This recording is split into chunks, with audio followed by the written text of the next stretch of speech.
Welcome students, आप सभी लोगों का स्वागत है। मैं अंशुमान पांडे एक बार फिर आप सभी लोगों के लिए class 11th book Hornbill का लेसन नंबर 5 का पार्ट 2 जिसका नाम the ailing planet the green movement's role है लेकर के आया हूँ।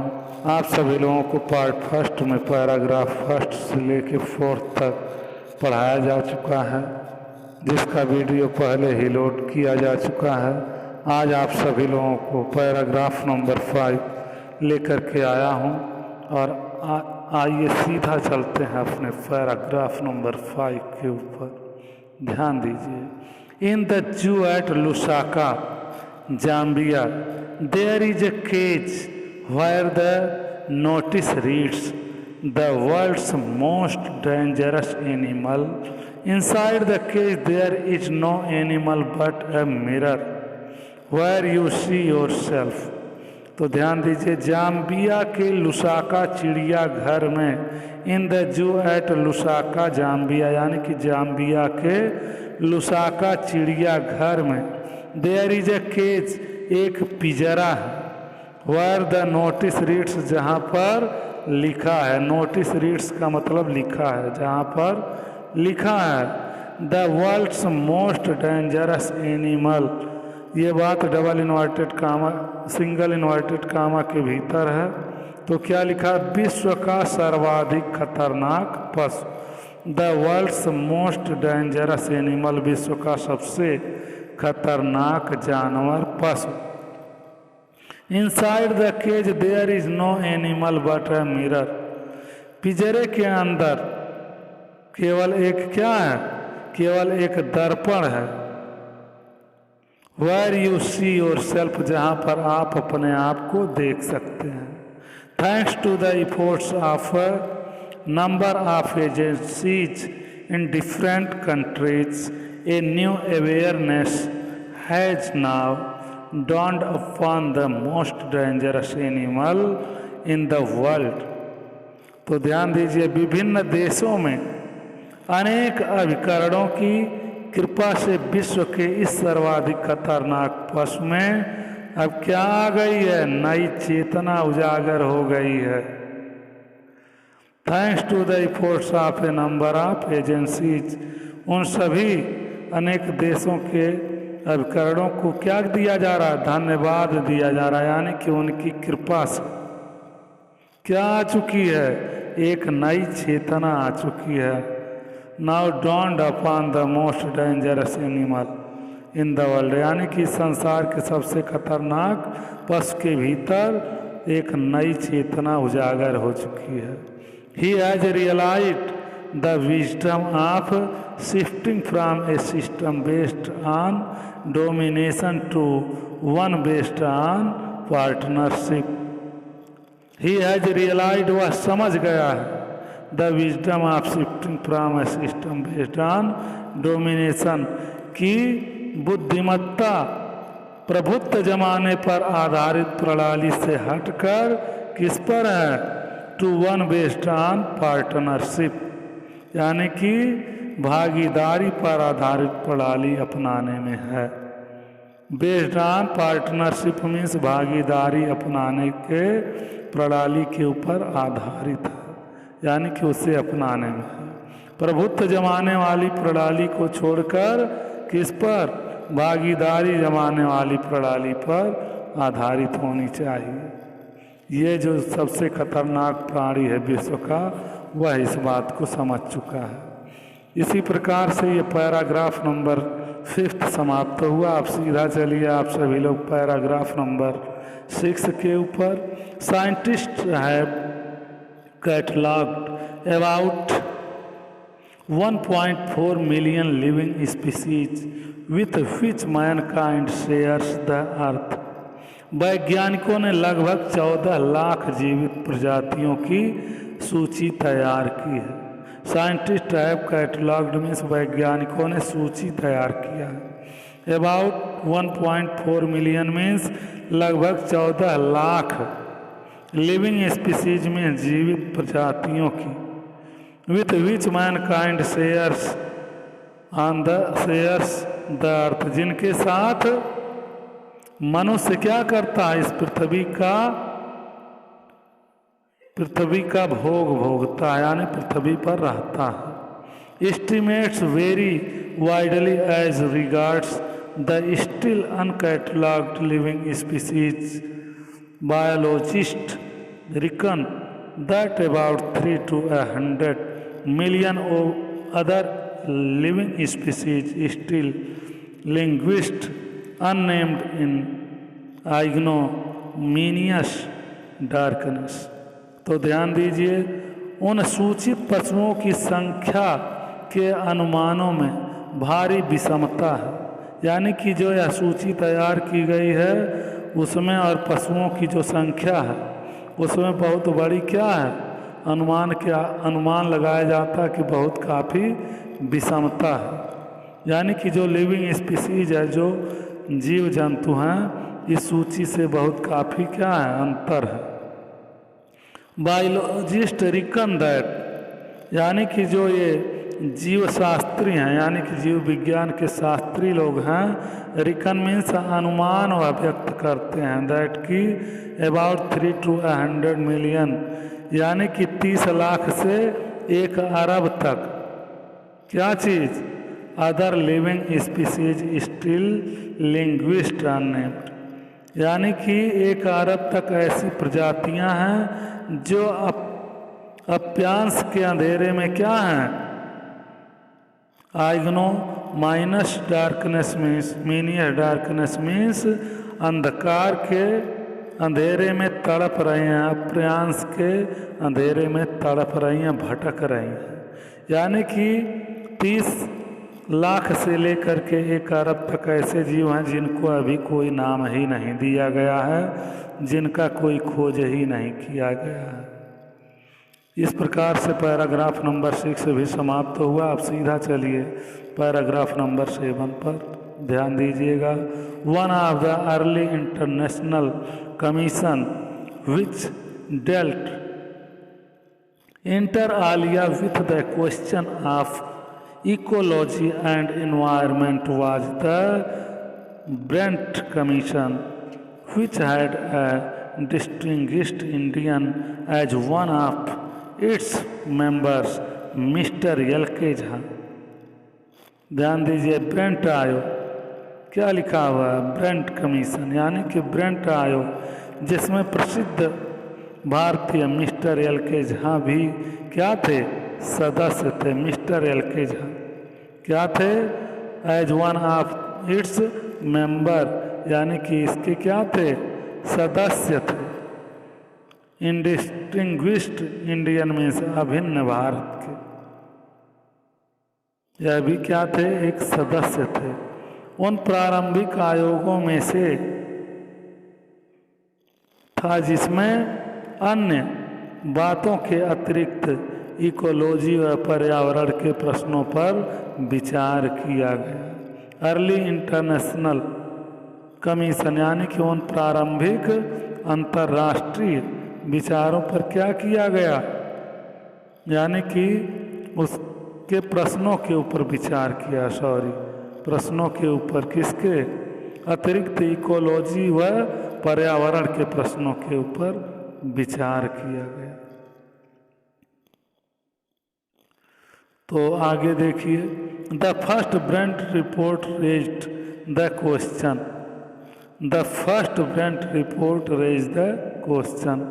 तो क्या हुआ, पहली ब्रेंट रिपोर्ट ने यह प्रश्न उठाया, are we to leave our successor a scorched planet of advancing desert, impoverished landscapes and ailing environment.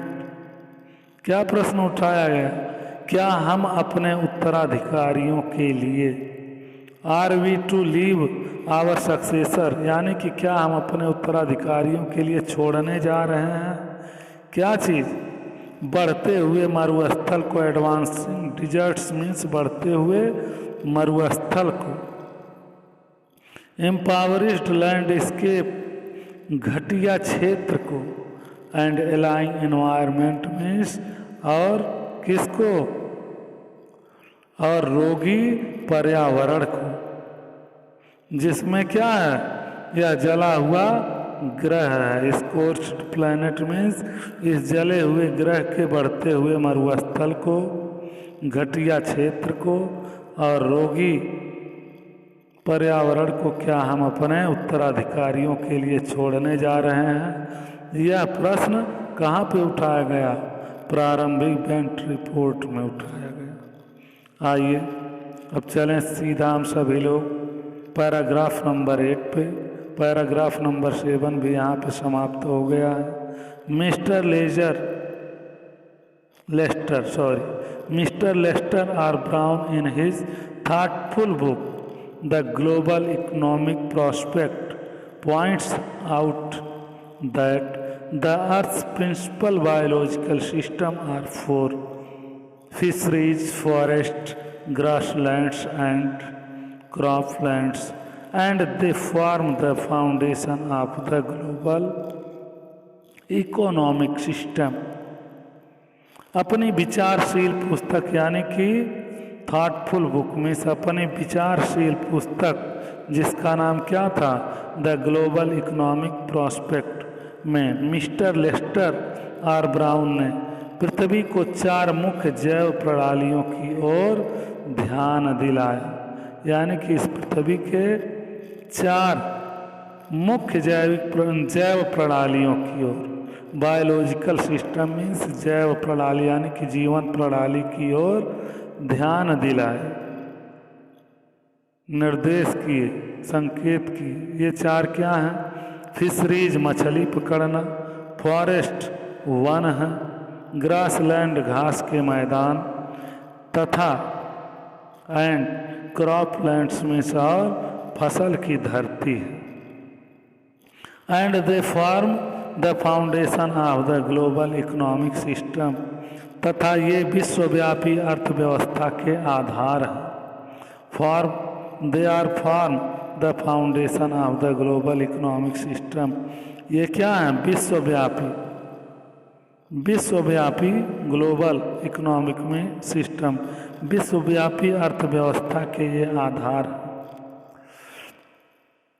In addition to supplying our food, these 4 systems provide virtually all the raw material for industry except mineral and petroleum derived synthetics.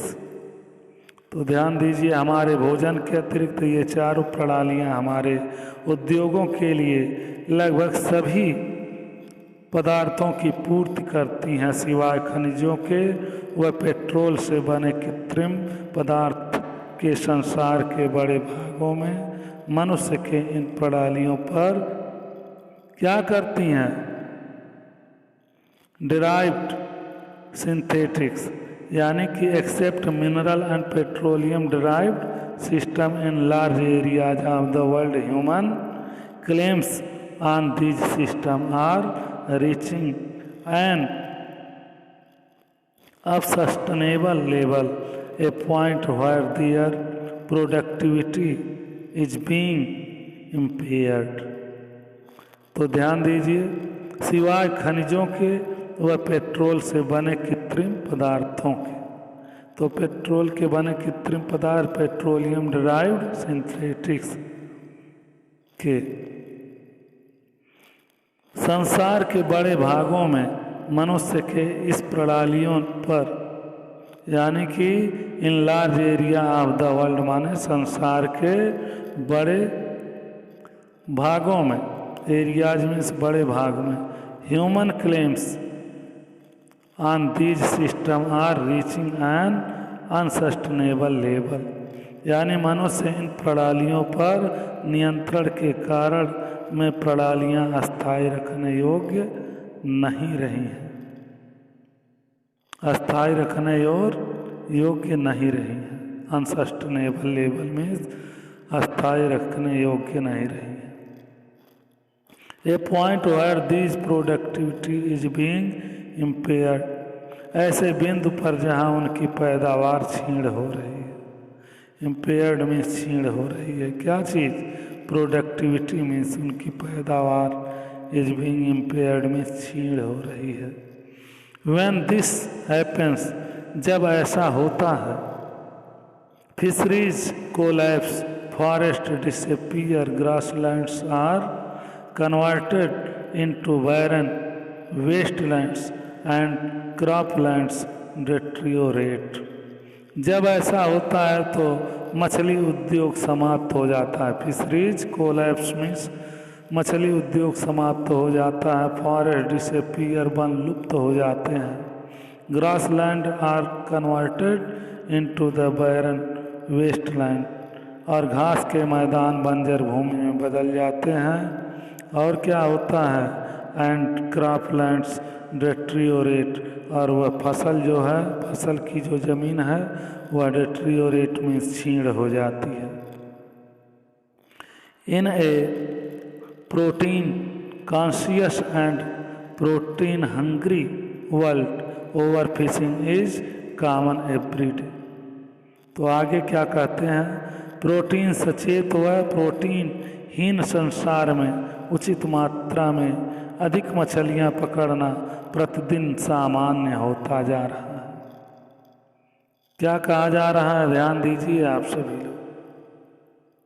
इन्हें protein conscious means protein चेतना वाले, and protein hungry यानी कि protein का भूख रखने वाला, भूख रखना, प्रोटीन हंग्री। क्या चीज़? प्रोटीन सचेत व प्रोटीनहीन संसार में उचित मात्रा में अधिक मछलियां पकड़ना प्रतिदिन क्या हो जा रहा है? कॉमन, सामान्य होता जा रहा है। एवरीडे, प्रतिदिन। इन पुअर कंट्रीज, गरीब देशों में, local forest are being decimated in order to procure firewood for cooking. तो निर्धन देशों में भोजन पकाने के लिए, ईंधन प्राप्त करने के लिए वनों का विनाश हो रहा है। वनों का क्या हो रहा है? फॉर कुकिंग मीन्स भोजन पकाने के लिए वनों का विनाश हो रहा है। इन सम प्लेसेस, कुछ स्थानों पर firewood has become so expensive that what goes under the pot now cost more than what goes inside it. कुछ स्थानों पर ईंधन इतना महंगा हो गया है कि भोजन से अधिक खर्च भोजन पकाने के ईंधन पर होता है। यानी कि भोजन से महंगा जो उसको पकाने में जो ईंधन लगता है वह महंगा हो गया है। कुछ स्थानों पर इतनी महंगाई बढ़ गई है। आगे देखिए, since the tropical forest is in the words of Doctor Myers the powerhouse of evolution, several species of life face extinction as a result of its destruction. Doctor Myers के शब्दों में, क्योंकि उष्णकटिबंधीय वन क्रमिक विकास के शक्ति स्रोत हैं। उष्णकटिबंधीय फॉरेस्ट यानी ट्रॉपिकल फॉरेस्ट मीन्स उष्णकटिबंधीय वन या जंगल। In the order by doctor Myers, यानी डॉक्टर मायर्स के शब्दों में जो उष्णकटिबंधीय, क्योंकि उष्णकटिबंधीय वन का क्या हो रहा है? क्रमिक विकास के शक्ति स्रोत हैं। यही जो क्रम से विकास होता है शक्ति का, वह उसके स्रोत हैं उष्णकटिबंधीय वन। उनके नष्ट होने से कई प्रजातियां क्या हो जा रही हैं? अपनी प्रजातियों को बचाने के लिए जूझ रही हैं। रिजल्ट ऑफ डिस्ट्रक्शन, ये क्या है? पावर हाउस ऑफ इवोल्यूशन है, यानी शक्ति की स्रोत हैं। विकास, क्रमिक विकास की शक्ति की स्रोत हैं। सेवरल स्पीसीज में अनेकों प्रजातियां ऑफ लाइफ फेस में जीवन बचाने के लिए लड़ रही हैं। एक्सटिंक्शन मीन्स अपने अस्तित्व को बचाने के लिए as a result of its destruction, यानी कि इन जंगलों का विनाश होने से बहुत सारे जीवों की जो प्रजातियां हैं अपने जीवन को बचाने के लिए लड़ रही। तो इसका मतलब क्या है, ये जो वन है, जंगल है, उष्णकटिबंधीय वन है, वह शक्ति स्रोत का क्रमिक विकास है। उन्हीं से शक्ति स्रोत का क्रमिक विकास होता है। यहीं पर अपनी बात को समाप्त करता हूँ। यहाँ पर आपका पार्ट 2 समाप्त हुआ अलाइंग प्लैनेट ग्रीन मूवमेंट्स रोल का। बहुत जल्द ही आप सभी लोगों के लिए पार्ट 3 लेकर के प्रस्तुत होऊंगा। In last I would like to request all of my audience and students and other friends that don't forget like and subscribe my channel Gurukul Study Temple. Thanks a lot. Have a nice day.